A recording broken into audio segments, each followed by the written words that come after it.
നമസ്കാരം. നമസ്കാരം. ഇന്ത്യ മുന്നണി അതിൻ്റെ തകർച്ചയിൽ നമ്മൾ പറയുമ്പോൾ 2024 ശേഷം ഇത് മൂന്നാമത്തെ യോഗമാണ് ഇപ്പോൾ ചേരുന്നത്. ഇപ്പോൾ ഇതിൽ ഏറ്റവും വലിയ പ്രത്യേകത എന്ന് പറഞ്ഞാൽ DMK എന്ന് പറഞ്ഞൊരു മുന്നണി ഇന്ത്യ മുന്നണി വിട്ട് കഴിഞ്ഞു. ആം ആദ്മി എന്ന് പറഞ്ഞ ഒരു ഘടകകക്ഷി ഇന്ത്യ മുന്നണി വിട്ട് കഴിഞ്ഞു. ഈ DMK വിട്ടത് ഇപ്പം അടുത്താണ്. വിജയമായിട്ടുള്ള ബന്ധം കോൺഗ്രസ് DMK പറഞ്ഞൊരു കാര്യം, ഏത് നട്ടപ്പാതിരാക്കും മുന്നണി വിടുന്ന ഒരു സമ്പ്രദായമാണ് കോൺഗ്രസ്സിലുള്ളതെന്ന്. അത് കോൺഗ്രസ് ഒരു കാലത്ത് നമ്പാൻ പാടില്ല എന്നുള്ള കാര്യം ഞങ്ങളിപ്പോഴാണ് പഠിച്ചതെന്നുള്ളതും പറയുന്നുണ്ട്. പക്ഷെ SPA പോലത്തെ പല പാർട്ടികളും പറയുന്നത് DMKനെ തിരിച്ച് ഇന്ത്യ മുന്നണിയോട് കൊണ്ടുവരണം, അല്ലാത്ത പക്ഷം ഇന്ത്യ മുന്നണി പൂർണ്ണമാവില്ല എന്ന് പറയുന്നുണ്ട്. അതേസമയം നമ്മൾ കാണേണ്ട ഒരു കാര്യം, തൃണമൂൽ കോൺഗ്രസ് വലിയ തരത്തിലുള്ള പിളർപ്പിലോട്ട് പോകുന്നു. നമ്മളിപ്പോൾ ഇന്നലെ മീറ്റിംഗ് നടക്കുമ്പോഴും ഏകദേശം 50ഓളം MLA മാറി, 20 MLA സ്വതന്ത്രരായി. അവരാണ് യഥാർത്ഥ തൃണമൂൽ കോൺഗ്രസ് എന്ന് പറഞ്ഞാൽ നിയമസഭയിൽ ഇരിക്കുന്നു ബംഗാളിന്റെ. മഹാരാഷ്ട്ര സംഭവിച്ച പോലെ തന്നെ അതെ, ഷിൻഡേനെ എങ്ങനെ എന്താ പറയുക അവിടെ വിഭജിച്ച, അതേപോലെ തന്നെ NCP വിഭജിച്ച പോലെ മഹാവികാസ് അഘാഡിയെ എങ്ങനെയാണോ അവിടെ മഹാരാഷ്ട്രയിൽ പിളർത്തി, സെയിം സാധനം ബംഗാൾ നടന്നുകൊണ്ടിരിക്കുകയാണ്. അത് മാത്രമല്ല നിതീഷ് കുമാറിനപ്പുറം കൊണ്ടുപോയില്ലേ. അതെ. അപ്പം അത് മാത്രമല്ല 20 MP BJPയിലോട്ട് പോകുന്നു എന്നുള്ള വാർത്ത ഇന്നലെ വന്നായിരുന്നു. ഒരു അമിത്ഷായിട്ട് കൂടിക്കാഴ്ച നടത്തി എന്നുള്ളത്. അത് മാത്രമല്ല ഇങ്ങോട്ട് വരുമ്പോൾ കേരളത്തിൽ തോൽവിയുടെ കാരണമായിട്ട് CPM അവിടെ പറഞ്ഞൊരു കാര്യം, രാഹുൽ ഗാന്ധി അവിടെ പോയി പറഞ്ഞ കാര്യം, BJPയും അതേപോലെ തന്നെ CPM CJP എന്നുള്ള പാർട്ടിയും അവിടെ കേരളത്തിലുണ്ട് എന്നുള്ളത്, പിണറായി വിജയനെ എന്തുകൊണ്ടാണ് EDയും CBIയും അറസ്റ്റ് ചെയ്യാത്തതെന്നും ലാവ്ലിൻ കേസ് എന്തുകൊണ്ട് അന്വേഷിക്കുന്നുള്ള പല കാര്യങ്ങളും രാഹുൽ ഗാന്ധി കേരളത്തിൽ വന്ന് പറഞ്ഞു. അതാണ് പാർട്ടിയുടെ തോൽവിക്ക് പ്രധാനപ്പെട്ട ഒരു കാരണമായിട്ട് CPM അവിടെ പറയുന്നത്. അപ്പോൾ അവർ പറയുന്ന കാര്യം, ഞങ്ങളും ഇന്ത്യ മുന്നണിയുടെ ഭാഗമാണ്, ഞങ്ങളും BJPക്കെതിരെ പോരാടുന്ന പാർട്ടിയാണ്, ആ ഞങ്ങളെക്കുറിച്ചാണ് രാഹുൽ ഗാന്ധി ഇത്തരത്തിലുള്ള അപവാദങ്ങൾ പറഞ്ഞ് സൃഷ്ടിക്കുന്നത് എന്നുള്ളൊരു കാര്യം അവർ പറയുന്നുണ്ട്. ഇതിന് ജോൺ ബ്രിട്ടാസ് പറഞ്ഞൊരു കാര്യം, രാഹുൽ ഗാന്ധി പരസ്യമായി മാപ്പ് പറയണം. അപ്പോൾ രാഹുൽ ഗാന്ധി പറഞ്ഞൊരു കാര്യം, ഇതുമായി ബന്ധപ്പെട്ടെങ്ങാണ്ട് CPMമായിട്ടൊരു ചർച്ചയ്ക്ക് ഞങ്ങൾ തയ്യാറാണ് എന്നുള്ള കാര്യം പറയുന്നുണ്ട്. അപ്പം എങ്ങനെയാണ് ഈ വിഷയത്തെ കാണുന്നത്? ഞാൻ ഈ വിഷയത്തിന് യാതൊരു ഗൗരവവും കൊടുക്കുന്നില്ല. രണ്ട് കാരണങ്ങളാണ്. ഒന്ന്, CPM എന്ന് പറയുന്നത് അഖിലേന്ത്യാ രാഷ്ട്രീയത്തിൽ അഭിപ്രായം പറയാൻ പറ്റുന്ന സ്റ്റേജിലുള്ളൊരു പാർട്ടിയല്ല, അത്ര പരിഗണന കൊടുക്കേണ്ട പാർട്ടിയല്ല. പിന്നെ ഒരു കാലഘട്ടത്തിൽ മുന്നണി രാഷ്ട്രീയം എന്ന് പറഞ്ഞാൽ അധികാര രാഷ്ട്രീയം തന്നെയാണ്. അധികാരം പിടിച്ചെടുക്കാനുള്ള രാഷ്ട്രീയമാണ്. ഇവിടെ ഇന്ത്യ മുന്നണിക്ക് സംഭവിച്ച കാര്യം, ഇപ്പോൾ BJP വിരുദ്ധത പറയുന്നു, അല്ലെങ്കിൽ അവിടെ ഉത്തരേന്ത്യയിലെ ഹിന്ദുക്കൾ ആക്രമിക്കുന്നു എന്ന് പറയുമ്പോൾ അതിൻ്റെ ഗൗരവം കേരളത്തിലെ ജനങ്ങൾക്ക് മനസ്സിലാകുകയാണ്. ഏറ്റവും നല്ല ഉദാഹരണം, 76 കാലഘട്ടത്തിൽ അടിയന്തരാവസ്ഥയുടെ മുഴുവൻ ക്രൂരതയും ഉണ്ടായിട്ടും ഇവിടെ കേരളത്തിൽ ആര് ജയിച്ചു? കോൺഗ്രസ് ഭയങ്കര ഭൂരിപക്ഷത്തിന് ജയിക്കുകയായിരുന്നു. അപ്പോൾ ഇത് നമുക്ക് സ്പ്രെഡ് ചെയ്യാൻ പറ്റാത്ത ചില കാര്യങ്ങൾ ഇവിടെ വ്യാപകമായി നമുക്കിത് വിശ്വസിപ്പിക്കാൻ പറ്റില്ല ജനങ്ങളെ. BJP ഉത്തരേന്ത്യയിലെ ജനങ്ങളുടെ ശത്രുവല്ല നമ്മൾ കണ്ടു കഴിഞ്ഞു. വേണമെങ്കിൽ അവർക്ക് കൂട്ടി, അതായത് BJP കള്ളത്തരത്തിൽ കൂട്ടി പിടിക്കാനുള്ള കഴിവുണ്ടെന്ന് കണ്ടു കഴിഞ്ഞു. അവരെ എതിർക്കാനുള്ള വിഷയം, ഇവിടെ നടന്നിരിക്കുന്ന എല്ലാ ഭരണകൂട മാറ്റങ്ങളും അഴിമതിയായിട്ട് ബന്ധപ്പെട്ടുള്ള എതിർപ്പാണ് ഉണ്ടായിരിക്കുന്നത്. 67-ലാണ് കോൺഗ്രസ് ഏറ്റവും പുറകോട്ട് പോയിരിക്കുന്നത്. അന്ന് വ്യാപകമായ അഴിമതിയായിരുന്നു പ്രശ്നം. പിന്നെ കോൺഗ്രസിൻ്റെ ഏറ്റവും വലിയ തകർച്ച വരുന്നത് 77 ജനതാ പാർട്ടി ഉണ്ടാകുമ്പോഴാണ്. അതും അഴിമതിയായിരുന്നു വിഷയം. പിന്നെ വീണ്ടും രാഹുൽ ഗാന്ധിക്കെതിരായിട്ട് ബോഫേഴ്സ് അഴിമതി കേസായിരുന്നു വിഷയം. സ്പെക്ട്രം കേസ്, അതിലൊക്കെ DMK പങ്കാളിയാണ്. 2G സ്പെക്ട്രം കേസ്, മാലിന്യവുമായിട്ട് ബന്ധപ്പെട്ട കേസ്, ഇതെല്ലാം ഉണ്ട്. അപ്പോൾ ഈ അഴിമതി മുഖ്യ വിഷയമായിട്ടെടുത്ത് കോൺഗ്രസിനെതിരായി സമരം ചെയ്തപ്പോഴെല്ലാം കോൺഗ്രസിനെ തോൽപ്പിക്കാൻ പറ്റിയിട്ടുണ്ട്. കേരളത്തിൽ അങ്ങനെ തന്നെയാണ്. കരുണാകരൻ്റെ അഴിമതി, ചാരക്കേസ്, അങ്ങനെ പല പ്രശ്നങ്ങൾ വന്നു. ഉമ്മൻചാണ്ടിയുടെ അഴിമതിയിലും അതിന് തുല്യമായ മറ്റൊത്തിരി കേസുകൾ വന്നു. അങ്ങനെയാണ് കോൺഗ്രസിനെ തോൽപ്പിക്കാൻ പറ്റിയിരുന്നത്. എന്തുകൊണ്ട് ഈ രാഷ്ട്രീയ കക്ഷികൾക്ക് BJP നടത്തുന്ന കൊള്ള എന്ന് പറഞ്ഞാൽ കൊള്ള തന്നെ പറയാം. ഈ നാഷണൽ ഹൈവേയിലൊക്കെ 1 കിലോമീറ്റർ റോഡ് പണിയുമ്പം 10 രൂപ ചിലവാകുന്നുണ്ടെങ്കിൽ 20-25 രൂപയുടെ ചിലവാണ് കാണിക്കുന്നത്, എല്ലാവരും കാണിക്കുന്നത്. അപ്പോൾ ഈ അഴിമതിയെ, BJPയുടെ അഴിമതിയെ പിൻ പോയിന്റ് ചെയ്ത് എതിർക്കാൻ പറ്റുന്നില്ല. എതിർത്തിട്ടുണ്ടോ? അഴിമതിക്കെതിരായി വ്യാപകമായൊരു സമരം ഏതെങ്കിലും സംസ്ഥാനത്ത് നടന്നിട്ടുണ്ടോ? BJP ഗവൺമെൻറ് അതോ അഴിമതി ഇല്ലാത്തതുകൊണ്ടല്ല, അത് ആരെയും കൂട്ടിക്കൊണ്ട് അഴിമതിക്കെതിരായിട്ട് സമരം ചെയ്യാൻ പോകുന്നത്. അതിനർത്ഥം പ്രതിപക്ഷ നേതൃസ്ഥാനം ഇല്ലാണ്ടായി തകർന്ന് കിടക്കുകയാണ്. അല്ല. ഇതിന് അഴിമതിക്കെതിരായി എതിർക്കണമെങ്കിൽ ഒരു ധാർമ്മിക ശക്തി വേണം. ഞാൻ പറഞ്ഞു വരുന്നത്, ഇപ്പോൾ ഉദാഹരണത്തിന് മൊറാർജി ദേശായിയും ഇങ്ങനെയുള്ള ഒത്തിരി നേതാക്കന്മാരുണ്ടായിരുന്നപ്പോൾ പോലും കോൺഗ്രസിനെതിരായിട്ട് സമരം നടത്താൻ പറ്റാതെ വന്നപ്പോൾ പൊളിഞ്ഞ് തകർന്നു പോയപ്പോൾ, എന്നിട്ട് സമരങ്ങളൊക്കെ ഒത്തിരി നടത്തി. മൊറാർജി പ്രസംഗം കഴിഞ്ഞാൽ 1000 പോലും താങ്കൾ ഉത്തരേന്ത്യയിലൊക്കെ ഇഷ്ടംപോലെ പോയിട്ടുള്ള അറിയാം. 1000 പോലും വരാൻ പറ്റാത്ത പൊതുയോഗങ്ങൾ നടത്തിക്കൊണ്ട സമയത്ത് ആ വിദ്യാർത്ഥികൾ നടത്തിയ സമരം ഇപ്പോഴത്തെ പാർട്ടികൾക്ക് തുല്യ അന്നത്തെ ഇത് ജയപ്രകാശ് നാരായണനെ പോലൊരു നേതാവ് വന്നപ്പോൾ അതിന് ഊർജ്ജമായി. ആ. ജയപ്രകാശ് നാരായണൻ വരുന്നത് വരെ ഇത് ചത്ത സമരമായിരുന്നു, വെറുതെ കുറേ ബളം വയ്ക്കും, കല്ലെറിഞ്ഞ് പോരും. അപ്പോൾ പിള്ളേർ പറഞ്ഞു ഈ നേതാക്കന്മാരെ വെച്ചുകൊണ്ട് നടക്കാൻ പറ്റിയല്ല. അല്ല, ചരൺ സിംഗ്, മൊറാർജി ദേശായി അങ്ങനെയുള്ള നേതാക്കന്മാരെ കൊണ്ട്, സജീവ് റെഡ്ഡിയെ കൊണ്ടൊന്നും ഒരു പരിപാടി നടക്കുകയില്ല. അപ്പോൾ പിള്ളേർ ജയപ്രകാശിനെ സമീപിക്കുകയാണ്. ഈ ആരോഗ്യമില്ലാത്ത ജയപ്രകാശായിട്ട് പോലും എവിടെ വന്നു, ജനം കൂടെ വന്നു.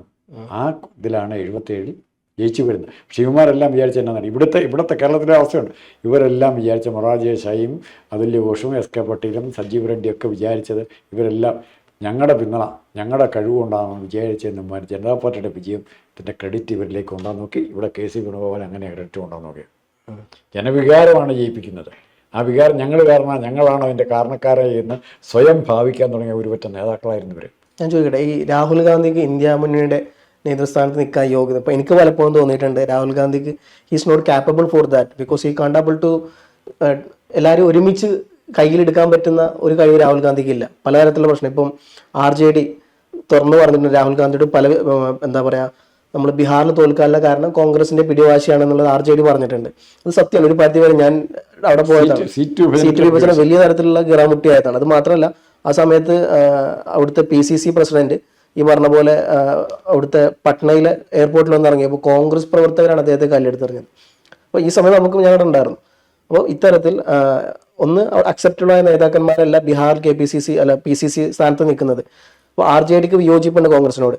അത് മാത്രമല്ല SP-ക്ക് വിയോജിപ്പുണ്ട്, തൃണമൂൽ കോൺഗ്രസിന് വിയോജിപ്പുണ്ട്, ആം ആദ്മിക്ക് വിയോജിപ്പുണ്ട്, ഇന്ത്യ മുന്നണിയിലെ DMK-ക്ക് വിയോജിപ്പുണ്ട്. ഇന്ത്യ മുന്നണിയിലെ കോൺഗ്രസ് ഒഴികെ ഒട്ടുമിക്ക പാർട്ടികൾക്കും രാഹുൽ ഗാന്ധിയുടെ ഈ ഒരു മുമ്പോട്ട് പോകുന്നത് കൃത്യമായ വിയോജിപ്പുണ്ട്.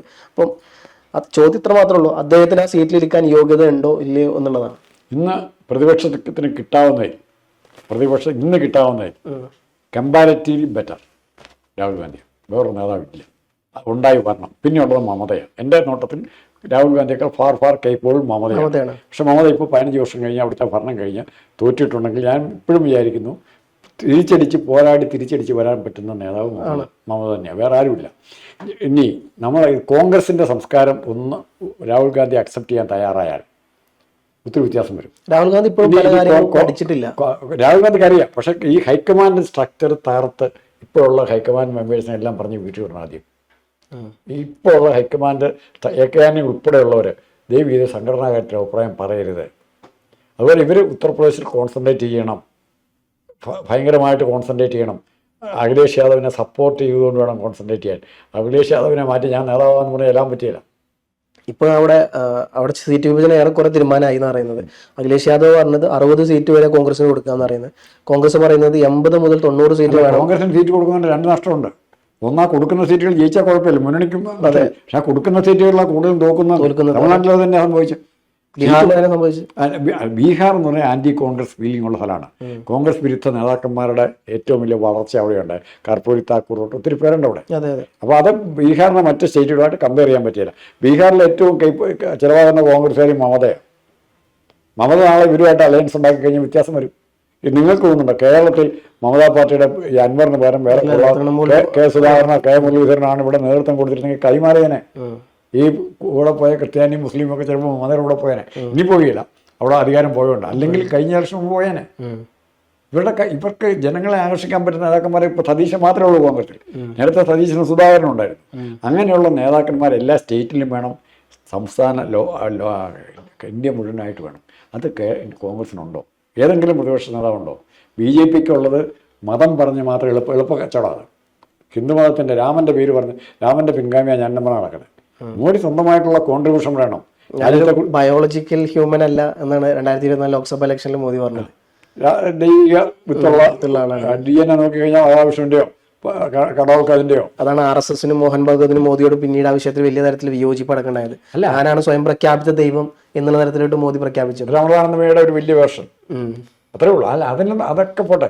മോഡി ഭരണത്തെക്കുറിച്ച് മാത്രം അറിയില്ല, എന്ത് ഡെലിവറി ചെയ്യുന്നെന്ന് മാത്രമാണ് നോക്കേണ്ടത്. എനിക്ക് BJP വിരോധം പറഞ്ഞതിനോടൊന്നും വലുതായി. ഇപ്പോൾ കേരളത്തിൽ BJP ശക്തമായിട്ട് എവിടെ ക്രിസ്ത്യാനിക്കോ മുസ്ലിമിനോ തല്ലോ കൊല്ലോ ഒട്ടോ ഒന്നും ഉണ്ടായിട്ടില്ല.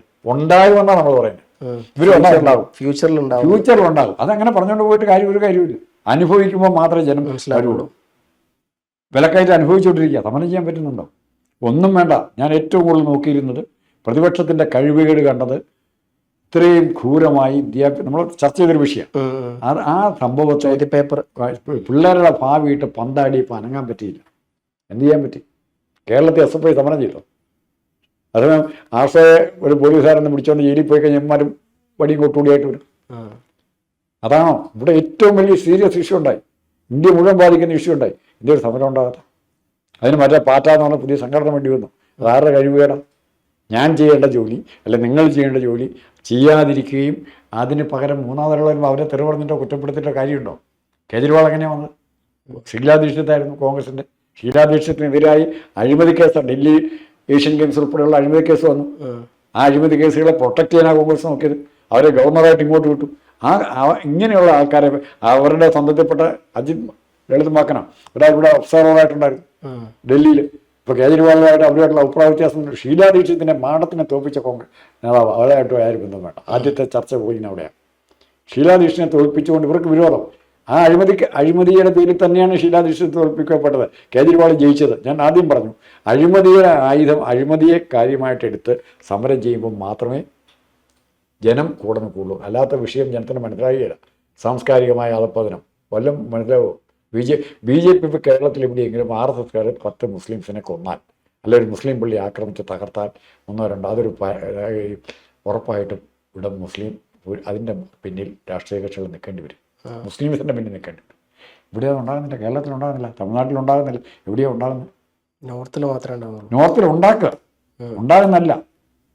നോർത്തിൽ നമുക്ക് പറഞ്ഞെടുക്കുക. ഇപ്പോൾ എല്ലായിടത്തും നോർത്തിൽ എന്തെല്ലാം മുസ്ലിം സ്ഥാപനം അലിഗഡ് സർവകലാശാലയ്ക്ക് ഇപ്പോഴും ഉണ്ട്. അതൊക്കെ ഇല്ലാതാക്കാനാണ് ഇവർ നോക്കുന്നത്. അത് ഇല്ലാതാക്കാൻ പോകുന്നു എന്ന് പറയുന്ന കാര്യമില്ല. ഇല്ലാതാക്കും എന്ന സ്റ്റേജ് വരുമ്പോൾ മാത്രമേ ഇത് പ്രശ്നമാവുള്ളൂ. അതിലും സാമൂഹ്യ താല്പര്യക്കാരുണ്ട്, കാശുള്ളവനുണ്ട്. യൂസഫ് അലി എവിടെ നിൽക്കും? ഉത്തർപ്രദേശിൽ എന്തുമാത്രം ഇൻവെസ്റ്റ്മെൻറ്റ് ഉണ്ടായി? കുറ്റപ്പെടുത്തുകയില്ല. എന്തുമാത്രം ഇൻവെസ്റ്റ്മെൻ്റ് ഉണ്ട്? ആ ഇൻവെസ്റ്റ്മെൻറ്റിന് പ്രാധാന്യം കൊടുക്കുമോ? മുസ്ലിംസിൻ്റെ ബില്ലിന് പൗരത്വ ബിൽ പാസ്സാക്കുന്ന കാര്യത്തിൽ പ്രാധാന്യം കൊടുക്കുമോ? അത് ഹിപ്പോത്തറ്റിക്കലാണ്. പൗരത്വ ബില്ല് പാസ്സായി നമ്മൾ ചൂണ്ടിക്കാണേണ്ട ഇത്ര പേരുടെ നമ്മുടെ സവാസിൻ്റെ രാജമോൻ്റെ പൗരത്വം പോയിരിക്കുന്നു. അത് കേരളത്തിൽ ഫീൽ ചെയ്യുമ്പോൾ ഒരു കാര്യമാണ്. അതുവരെ നമുക്ക് പറയാനേ പറ്റുമോ? ഇത് പാസ്സായി കഴിഞ്ഞാൽ നമ്മളെല്ലാം പുറത്താക്കും. പറയാൻ പറ്റുമോ? ഇങ്ങോട്ട് തിരിച്ചു വരുമ്പം ഇന്ത്യ മുന്നണി ഇത്തരത്തിലുള്ള പ്രശ്നങ്ങൾ വലിയ തരത്തിലോട്ട് പോകുന്നുണ്ട്. ഇപ്പം ഞാൻ പറഞ്ഞില്ലേ, ഒട്ടുമിക്ക മുന്നണിയിൽ ഒട്ടുമിക്ക പാർട്ടികളും കോൺഗ്രസിനോട് വലിയ തരത്തിൽ വിയോജിപ്പുണ്ട്. ഇപ്പം ഇന്നലെ ഫ്ലെക്സ് വരെ അവിടെ ഉയർന്നായിരുന്നു. ഡൽഹിയുടെ പല ഭാഗത്തും രാഹുൽ ഗാന്ധിക്കെതിരായിട്ട് തൃണമൂൽ കോൺഗ്രസിൻ്റെയും CPM-ൻ്റെ ഒക്കെ ഫ്ലെക്സുകൾ ഉയർന്നായിരുന്നു. നല്ലൊരു പ്രശ്നം ഇത് ഞാൻ ഈ രാഹുൽ ഗാന്ധിക്കെതിരായിട്ടുള്ള CPM-ഉമായി രാഹുൽ ഗാന്ധി കോൺഗ്രസൊക്കെ പറയുന്ന ശക്തി കോൺഗ്രസിന് ഡൽഹിയിലില്ല. മുനിസിപ്പൽ കോർപ്പറേഷൻ ഇലക്ഷനിൽ 500 വോട്ട് പോലും തികച്ചു പിടിക്കാൻ പറ്റാത്ത കോൺഗ്രസ് നേതാക്കന്മാരിന് വലിയ അഭിപ്രായം പറയുന്നത്. CPM-ന് ഈ പറയുന്ന വോട്ടുണ്ടെങ്കിൽ അവിടെ പ്രകടനം നടത്തുകയൊക്കെ ചെയ്ത് വോട്ടുണ്ടെന്നുണ്ടെങ്കിൽ എത്ര വോട്ട് CPM കിട്ടണം മത്സരിക്കുന്നത് ഓരോട്ടെ. കേരളം ഒഴികെ CPM-ന് യാതൊരു വിധ ഹോൾഡും. ഞാൻ പറഞ്ഞത് നമ്മൾ CPM-ന് വേണ്ടി മാറ്റിവെക്കുന്ന ചർച്ച ചെയ്യാൻ പോലും മാറ്റിവെക്കുന്ന സ്പേസ് ഇപ്പോൾ തെറ്റാണ്. എൻ്റെ അഭിപ്രായം പറഞ്ഞു. CPM ഒരു ചർച്ച ചെയ്യപ്പെടേണ്ട പാർട്ടിയല്ല. ഒരു കാലത്ത് ശക്തമായിരുന്നു. പണ്ട് കാലത്ത് സ്വതന്ത്ര പാർട്ടി ഇന്ത്യയിലെ ഏറ്റവും വലിയ ശക്തിയുള്ള പാർട്ടിയായിരുന്നു. പ്രതിപക്ഷത്ത് സ്വതന്ത്ര പാർട്ടി കേട്ടിട്ടുണ്ടോ? രാജഗോപാലാചാര്യയുടെ ഒക്കെ പാർട്ടി സ്വതന്ത്ര പാർട്ടി, ആചാര്യ കൃഷ്ണന്റെ പാർട്ടി. ഒരു കാലത്ത് പറഞ്ഞ പോലെ BJP കൂട്ടുപിടിച്ച് എങ്ങനെയെങ്കിലും കോൺഗ്രസിനെ താഴെ ഇറക്കണം എന്ന് പറഞ്ഞ് അന്ന് 82 സീറ്റ് ഉണ്ടായിരുന്നു CPM-ന് ലോക്സഭയിൽ. BJP കൂട്ടുപിടിച്ച് എന്താ പറയുക, കോൺഗ്രസിനെ കൂട്ടിറക്കാൻ ഏത് പിശാചിനെയും കൂട്ടുപിടിക്കുന്നു പറഞ്ഞാണ്ട് ഒരു കാലം കോൺഗ്രസിനെ തോൽപ്പിക്കാൻ. അത് BJP അവർ തന്നെ ചെയ്യുന്നത്. ഇത് മാർഗം തന്നെ BJP ഉപയോഗിക്കുന്നത്. BJPക്ക് പക്ഷേ മതം കൂട്ടുണ്ട്, ഇപ്പോൾ ഗവൺമെൻറ് കൂട്ടുണ്ട്. ഇലക്ഷനിൽ കള്ളത്തരം കാണിക്കുന്നുണ്ടെന്ന് പറയാൻ പറ്റിയില്ല. അത് ഇന്നലെ അധികം നാൾ കൊണ്ടുനടക്കാൻ പറ്റിയില്ല. വിദേശ ഏജൻസികൾക്ക് പരിശോധന എവിടെയെങ്കിലും വെച്ച് പിടിക്കുമതിനെ. കള്ളത്തരം മെഷീനിൽ നടക്കുന്നുണ്ടെങ്കിൽ ഉറപ്പായിട്ടും പിടിക്കും. പിന്നെ രണ്ടാമത്തെ കാര്യം, കള്ളത്തരം നടക്കുന്നുണ്ടെങ്കിൽ BJPക്ക് ഇവിടെ കുറേ സീറ്റ് ജയിക്കുമായിരുന്നു.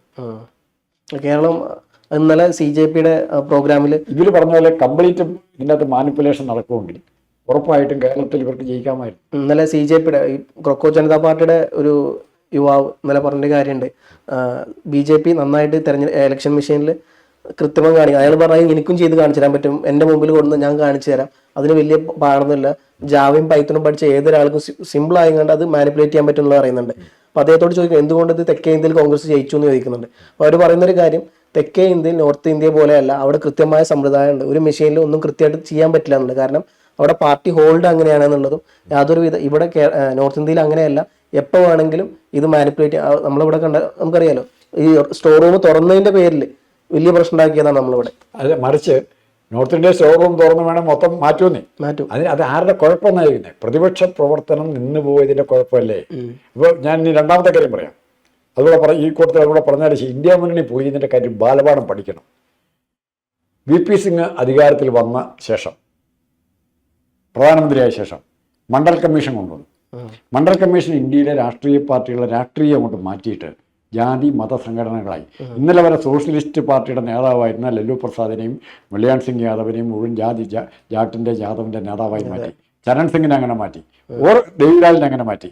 അപ്പോൾ ജാതി വന്നതുകൂടി രാഷ്ട്രീയ പ്രവർത്തനത്തിന് സ്വാതന്ത്ര്യമില്ലാതെ വരികയും ഈ ജാതി എല്ലാം കൂടെ കൺവേർട്ട് ചെയ്യുന്ന മതത്തിലേക്കാണ്. ജാട്ടും ഇവരെല്ലാം കൂടെ യാദവിനും ഒക്കെ കൂടെ ഒത്തുചേരുന്ന ഹിന്ദു മതത്തിലേക്കാണ്.